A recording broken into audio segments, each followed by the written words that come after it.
성경 240페이지에 있습니다.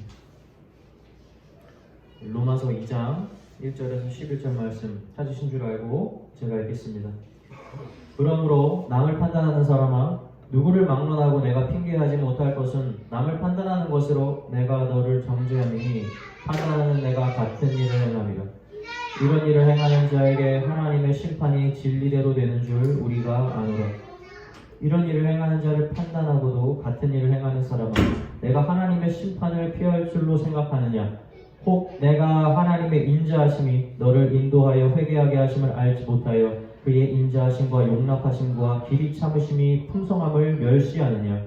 다만 내 고집과 회개하지 아니한 마음을 따라 진노의 날 곧 하나님의 의로우신 심판이 나타나는 그날에 임할 진노를 내게 쌓는도다. 하나님께서 각 사람에게 그 행한 대로 보응하시되 참고 선을 행하여 영광과 존귀와 썩지 아니함을 구하는 자에게는 영생으로 하시고 오직 당을 지어 진리를 따르지 아니하고 불의를 따르는 자에게는 진노와 분노로 하시리라. 악을 행하는 각 사람의 영에는 환난과 공고가 있으리니 먼저는 유대인에게요 그리고 헬라인에게며 선을 행하는 각 사람에게는 영광과 존귀와 평강이 있으리니 먼저는 유대인에게요 그리고 헬라인에게라. 이는 하나님께서 외모로 사람을 취하지 아니하심이라. 아멘. 이 로마서의 말씀을 보면 이 사도 바울을 통해서 굉장히 모순적인 말씀을 우리가 발견할 수가 있습니다. 이게 뭐냐면 이 땅에는 선한 자가 없다라는 바울의 고백이죠. 의인이 없다라는 것. 저희가 이 말씀을 기억합니다. 그런데 또 오늘 로마서 말씀을 보면 우리는 선을 행해야 된다라는 말씀이 있어요. 우리가 선을 행할 수 있는 사람이 아니지만 우리는 선을 행해야 된다라는 그 말씀이죠.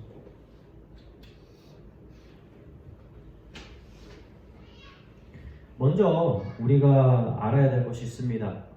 우리는 의인이 아닙니다. 의인이 될 수가 없어요. 이 세상에선 의인이 존재하지 않는다라는 사도 바울의 말을 우리 깊이 공감을 해야 됩니다. 이걸 다르게 말하면 우리 자신에게서는 이 선한 것이 스스로 나올 수가 없다는 거예요. 그 로마서 2장에서 바울은 율법이 없는 이방인도 본성, 즉 양심으로 그 선한 행위, 그 행위 자체를 고발하거나 변명하여서 선과 악을 판단한다고 말을 하죠. 우리가 알아야 되는 건 사람이 선을 행할 수 있지 않을까라는 생각을 우린 종종 해요. 왜냐하면 우리가 믿지 않는 가운데에서도 선을 행할 수 있다라는 생각을 하는 거죠. 왜냐하면 다른 사람을 도와주거나 불쌍한 자를 대해서 공감해주고 이런 것들이 이 선함이라고 생각을 해요. 그러나 성경이 말하는 선함 자체는 그것을 뜻하는 것이 아닙니다. 바울이 우리에게 의인 자체가 아예 없다라고 말할 때는 인간 자체가 선을 행하는 그 노력을 다 떠나서 인간 자체 마음 가운데 악이 이미 존재하고 있다는 걸 찌르는 거예요. 우리 자체는 의인이 아니라는 겁니다. 그래서 두 가지 열매가 같이 있다는 거죠.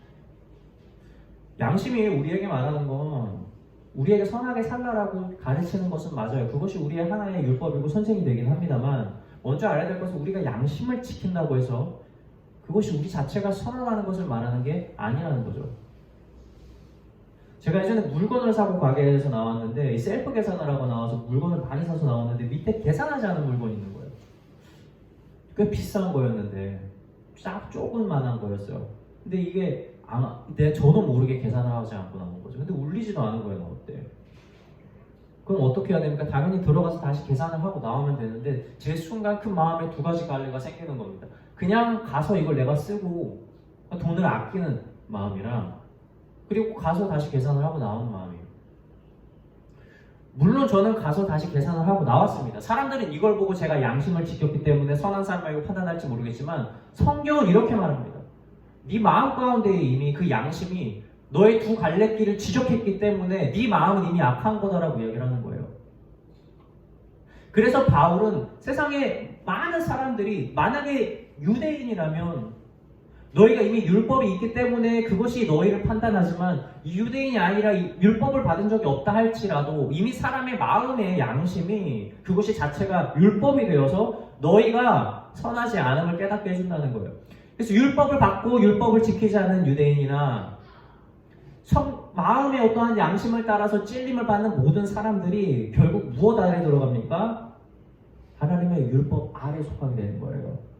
우리는 죄인이라는 거죠. 그런 점에서 우리는 선하지 않습니다. 세상에 의인은 존재하지 않습니다. 우리는 이것을 먼저 이해하고 인정을 해야 돼요. 그래서 회개의 진정한 가치는 여러분, 우리 안에 있는 죄를 깨끗하게 하는 게 아니라 우리가 죄인입니다라고 고백하고 하나님 앞에 무릎 꿇고 그것을 인정하는 그 과정 자체에 있는 거예요. 어떤 사람들은 이렇게 얘기해요. 우리 안에 죄가 있으면 안 되기 때문에 죄를 지을 때마다 회개해야 됩니다. 여러분, 그럴듯해 보이지만 여러분, 죄를 회개해서 나를 깨끗하게 해야 천국에 가는 게 아니에요. 내가 죄인인 것을 인정하고 하나님 앞으로 나아갈 수 있는 나의 신분 그 자체가 나를 깨끗하게 하는 겁니다. 우리는 깨끗해져야 의인이 되는 게 아니라 하나님께서 우리의 믿음을 보고 의인이라는 옷을 더 입혀준 거예요. 내가 더 이상 너 죄인으로 부르지 않겠다라고 하는 겁니다. 너는 이제 내 자녀고 너는 이제 의인이라는 거죠. 비록 네 안에 죄가 있고 끊임없이 죄를 사랑하는 마음이 있다 할지라도 너의 그 좁쌀만한 믿음이, 티끌만한 믿음이 너를 의롭게 했고 너가 내 자녀가 되게 한다는 거예요. 여러분, 그래서 회개는 두려움으로 하는 게 아닙니다. 회개는 기쁨으로 해야 돼요. 그래서 우리가 죄를 깨끗하게 하는 과정으로 나아가는 게 아니라 그것은 우리가 누구인지를 깨닫게 해주고 우리가 하나님의 자녀인 것을 생각하게 해주는 것이 바로 회개라는 것입니다.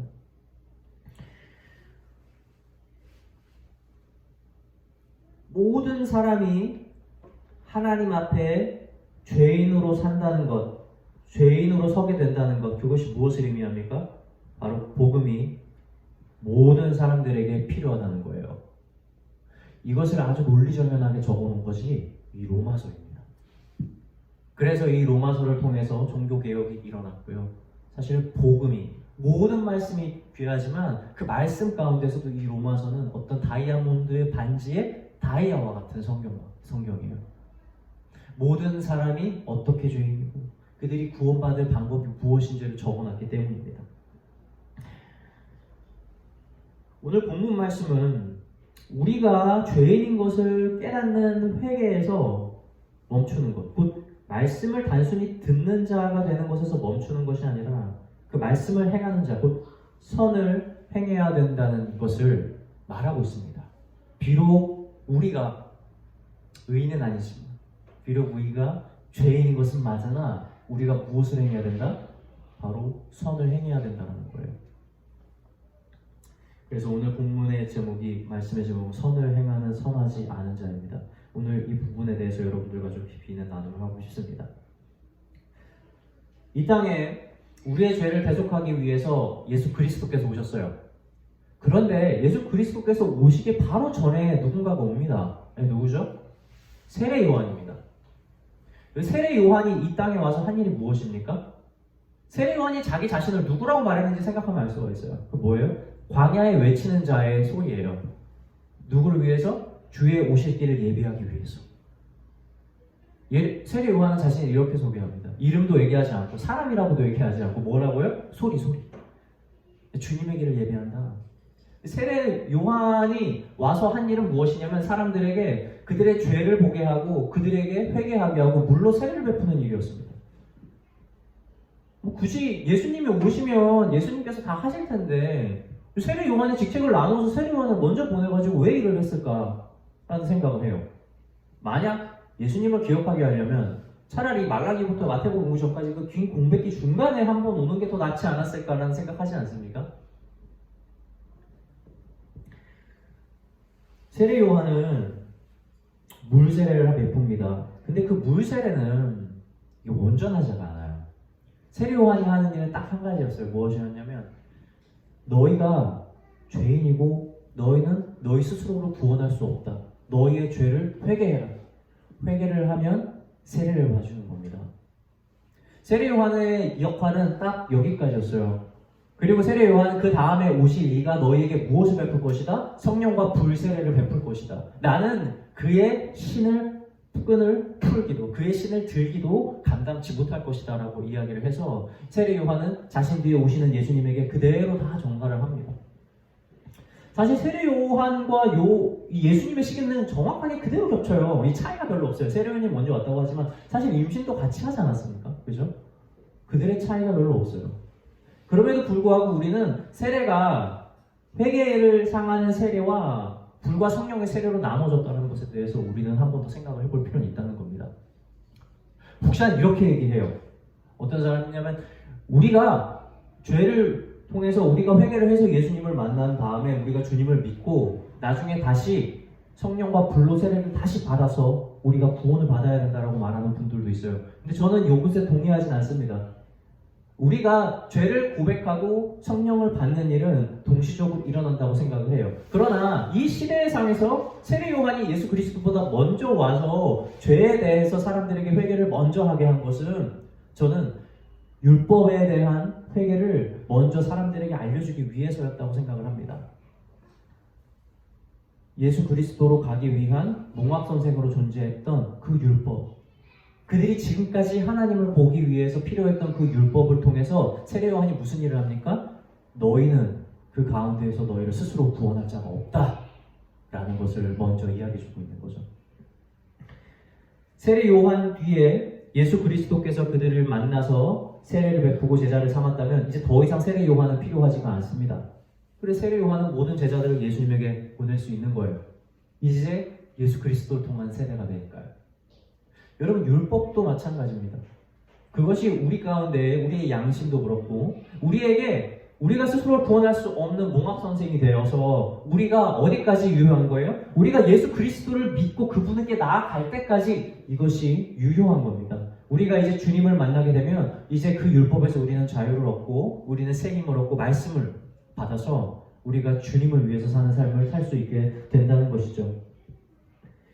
제가 왜 세례 요한과 예수 그리스도의 세례를 나눠서 얘기했냐면 우리가 말씀을 듣고 회개하고 멈추는 삶에서 사는 것이 우리가 성화되는 과정이 아니라는 것을 저는 여러분들에게 말씀을 드리고 싶어서 세례 요한을 인용을 한 것입니다. 말씀을 듣는 자가 아니라 말씀을 행하는 자, 이것이 바로 의인인 거죠. 우리 오늘 본문 말씀은 아니지만 제가 조금 더 찾아볼게요. 오늘 성경 피고 계시면 볼 건데 로마서 2장 13절 한번 보겠습니다. 로마서 2장 13절. 하나님 앞에서는 율법을 듣는 자가 의인이 아니요 오직 율법을 행하는 자라야 의롭다 하심을 얻으리니, 이렇게 나오죠. 율법을 행하는 자. 곧 우리가 있어야 될 곳은 단순히 우리가 말씀을 깨닫고 우리가 죄인 것을 깨닫고 그 자리에서 머무르는 세례 요한을 만나는 정도의 수준에서 머무는 것이 아니라 우리가 그것을 경험을 했다면 어디까지 나야 되냐면 우리가 성령과 불세례, 곧 말씀을 우리의 것으로 받고 먹을 수 있는 상태, 그리고 하나님께서 원하시는 뜻을 우리가 품고 그것을 행하면서 살 수 있는, 선함을 행하면서 사는 삶까지 우리가 나아가야 되고 그래야 의롭다 칭함을 받는다고 성경은 말하고 있는 겁니다. 오늘 본문 말씀을 보면 바울은 남을 판단하지만 정작 자신이 판단하는 자와 같은 일을 행하는 자를 경고해요. 이게 무슨 말이냐면 야 너는 그런 잘못을 저지르고 있구나 라고 사람들을 비난하는데 결국 그 비난하는 그 죄를 결국 자신은 다시 저지르고 있는 겁니다. 그 행동을 똑같이 따르고 있는 거죠. 하나님의 말씀으로 죄인 줄 알지만 그것을 회개하지 않는 죄를 저지르고 있는 거예요. 오늘 본문 말씀 1절 다시 제가 읽어드리겠습니다. 그러므로 남을 판단하는 사람아 누구를 막론하도 내가 핑계하지 못할 것은 남을 판단하는 것으로 내가 너를 정죄함이니 판단하는 내가 같은 일을 행하노라. 우리는 이 말씀을 통해 선을 행한다는 것이 무엇인지 고민해 봐야 합니다. 선을 행한다는 것이 우리가 선한 자라는 것을 증명하지는 않아요. 그러나 선하지 않은 우리가 주님께서 기뻐하시는 선을 행할 수 있다는 것을 우리는 알아야 합니다. 이를 다시 말하면 우리는 원래 선을 행하지 않습니다. 우리는 원래.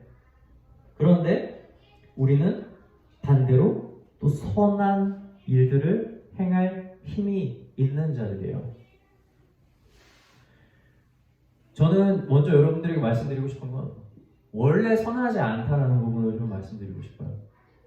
신앙생활을 하다 보면은 우리 마음 가운데 굉장히 열심히 생길 때도 있고 내가 주님을 위해서 뭘 해보겠다는 생각이 들 때도 있습니다. 비록 우리 교회는 아직 뭐 작아서 섬길 일들이 있지는 않지만 또 큰 교회 가면은 많은 일부로 섬기는 사람들이 있거든요. 그런데 그런 일들을 할 때 가끔씩은 지칠 때도 있어요. 사람과의 관계가 너무 힘들 때도 있고 또 내가 내 이웃을 사랑하는데도 지치고 힘들어서 잘못할 때도 있죠. 다시 내가 예전의 습관으로 돌아가서 내가 잘못된 말을 그 사람에게 할 수도 있고 내 감정을 쏟아부을 수도 있고 또 자녀를 키우다 보면 우리가 주님의 뜻대로 산다고는 하지만 우리가 넘어질 때가 얼마나 많습니까? 우리의 삶이 잘못된 것도 너무나 많고요. 여러분 이럴 때마다 마귀가 얼마나 우리를 괴롭히는지 몰라요. 야, 너 자신을 봐라. 너 그거밖에 안 되는 인간이야. 네가 무슨 하나님의 자녀야. 넌 하나님의 뜻대로 살고 있지 않아. 너는 자녀도 아니야. 야, 하나님이 이렇게 의를 행해야 된다고 얘기를 하고 있는데 너는 의도 안 해라고 하잖아. 너는 안 돼. 여러분 오늘 말씀은 지금 우리를 그렇게 정죄하는 게 아닙니다. 여러분 마귀가 우리에게서 그렇게 마음을 주고 우리가 하나님의 자녀의 자격이 없을 것처럼 그렇게 하게 하면 여러분 쿨하게 얘기하세요. 아 그래 나 못해 잘 못해. 잘 못한다. 여러분 우리는 모든 일에서 선함을 행할 수 없습니다. 왜 그러냐면 우리는 언제든 악함을 행할 수 있는 마음이 가지고 있고 우리 원래 죄인이기 때문에 그래. 그것이 우리의 습성이기 때문에 그렇습니다. 그런데 다시 한 번 더 말씀드리지만 반대로 우리에게서 선한 것이 나갈 수 있다는 거예요. 하나님께서 우리를 붙들어서 우리를 통해서 행하실 일들이 있는 겁니다. 여러분 우리는 거기에 집중해야 되는 거예요. 우리가 삶 가운데서 넘어지고 부족한 것들은 우리가 죄인인 것을 깨닫게 해주는 데서 멈춰야 되는 거지 거기에서 우리가 더 넘어지고 마귀한테 마음이 사로잡히면 안 된다는 겁니다. 우리가 하는 것, 할 수 있는 것 우리가 그리고 지금 하는 것들 가운데 행했던 것들 가운데에서 우리가 주님을 위해서 한 것들이 얼마나 많아요. 그렇죠? 우리 주님이 나에게 그렇게 힘을 주시고 또 복음을 위해서 수고했던 것들이 얼마나 귀한지 몰라요. 사실 우리 주님은 이런 것들을 보면서 칭찬하시고 야 봐 너에게서 선한 것이 나가잖아. 네가 내 자녀라고 좀 위로해주고 계신다는 거예요.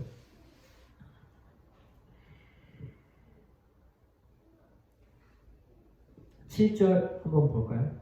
7절 오늘 본문 말씀. 참고 선을 행하여 영광과 존귀와 썩지 아니함을 구하는 자에게는 영생으로 하시고.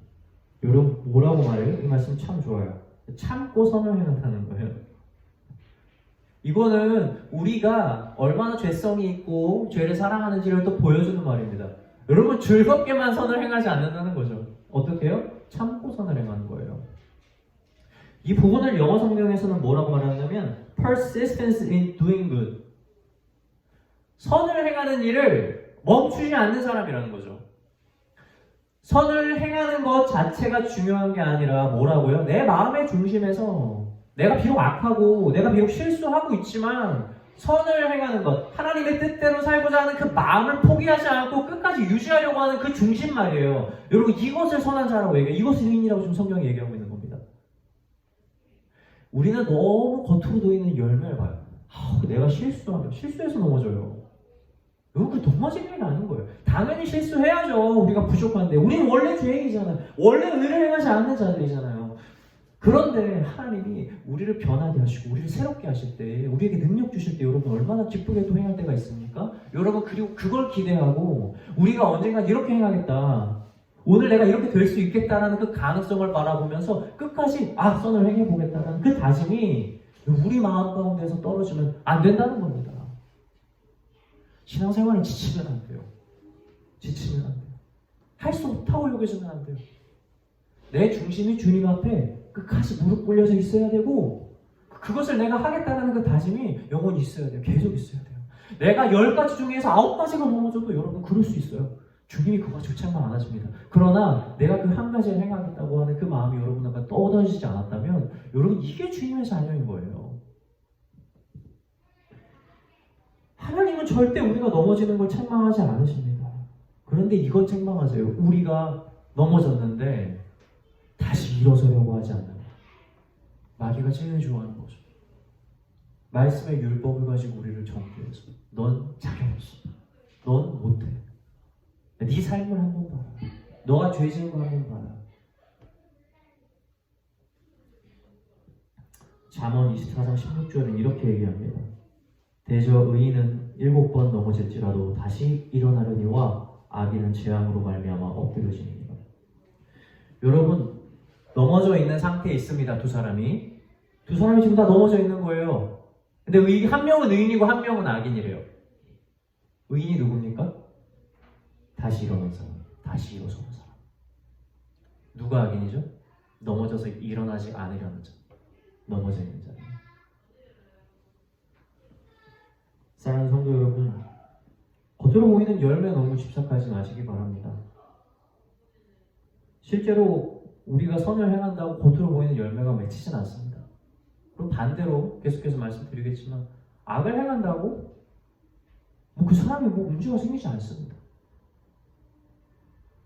우리는 우리 마음의 중심에서 하나님을 향한 그 그리움과 하나님을 향한 뜻을 향한 그 간절함이 우리 마음 가운데서 멈추지 않아야 돼요. 그렇게 우리가 쫓아가다 보면 여러분 나중에 뒤돌아봤을 때 내 삶이 여러분 온전하고 자랑할 만한 삶 절대 그렇지 않아요. 항상 죄를 지으니까요. 그럼에도 불구하고 주님께서 나를 통해서 행하셨던 그 일들이 여러분의 추억으로 남게 될 것입니다. 저는 나중에 천국에 갔을 때 여러분들이 이런 추억이 너무 많았으면 좋겠어요.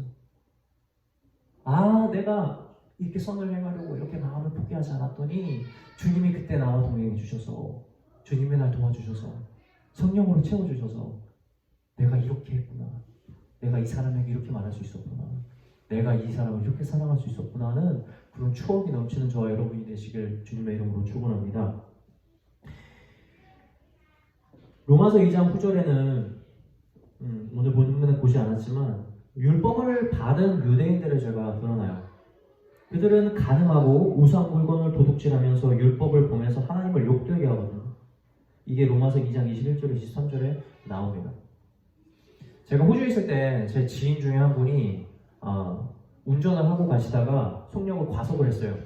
근데 이제 주변에 CCTV가 없다고 생각을 한 거예요. 그래서 앞차가 가는 속도를 그대로 따라서 간 겁니다. 속도 규정을 지키는 게 아니라 그냥 앞차 보고 따라간 거죠. 앞차도 CCTV를 확인하면서 갔겠지라는 생각을 하셨던 것 같아요. 왜 과속을 하죠? 딱 이유는 한 가지입니다. CCTV가 없다고 생각했기 때문이에요. CCTV. 유대인들이 왜 죄를 지어요? 죄를 지어도 그것을 보는 자가 없다고 생각하기 때문이에요. 죄를 지어도 그것에 대한 처벌이 당장 일어나지 않기 때문이에요.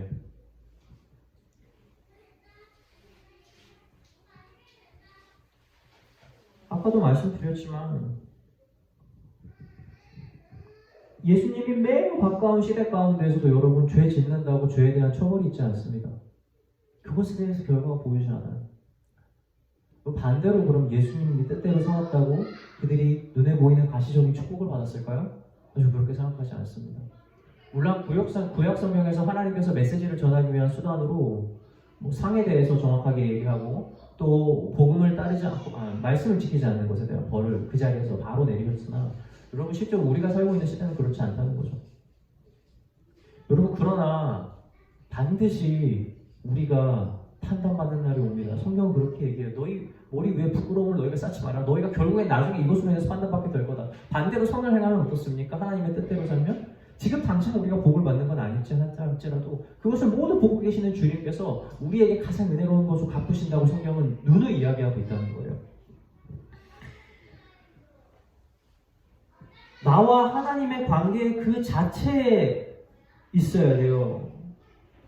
우리가 세상에 무슨 하나님의 메시지를 어떻게 전해가지고 내가 무슨 변화를 만들어내겠다, 내가 선을 행해서 누구를 바꾸겠다라는 데 하는 것에 뜻이 있으면 여러분 우리는 열매 목을 매게 되겠죠. 그러나 여러분 그런 데 집중하지 마십시오. 보이지 않는 데에서도 주님께 충성할 수 있다는 것은 여러분 우리가 세상을 향해서 우리가 세상에서 일어나는 일을 눈을 보는 것이 아니라 나와 하나님과의 관계에 시선을 집중하고 그분의 뜻에만 순종할 때에 여러분 우리 보이지 않는 곳에서도 순종할 수 있다는 사실을 기억하시기 바랍니다. 아까 다시 얘기를 돌아와서 그 호주에서 그렇게 과속을 했잖아요. 그렇게 한 달 동안 과속을 멈추지 않고 했어요. 그리고 한 달 뒤에 결국 고지서를 받게 됐습니다. 그때 저한테 얘기를 했는데 2,000불이 넘는 페널티가 나왔어요. 2,000불이면 그 당시에 오늘날 따르면 200만 원이 넘는 돈이었죠. 자기는 하나도 안 지킨다고 생각을 했는데 실제로 다 지키고 있던 거예요.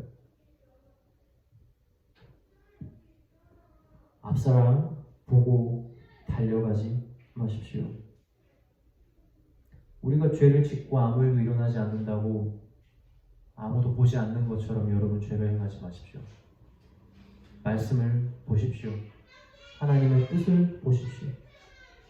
하나님은 우리를 언제나 보고 계시고 우리에게 상 주기를 원합니다.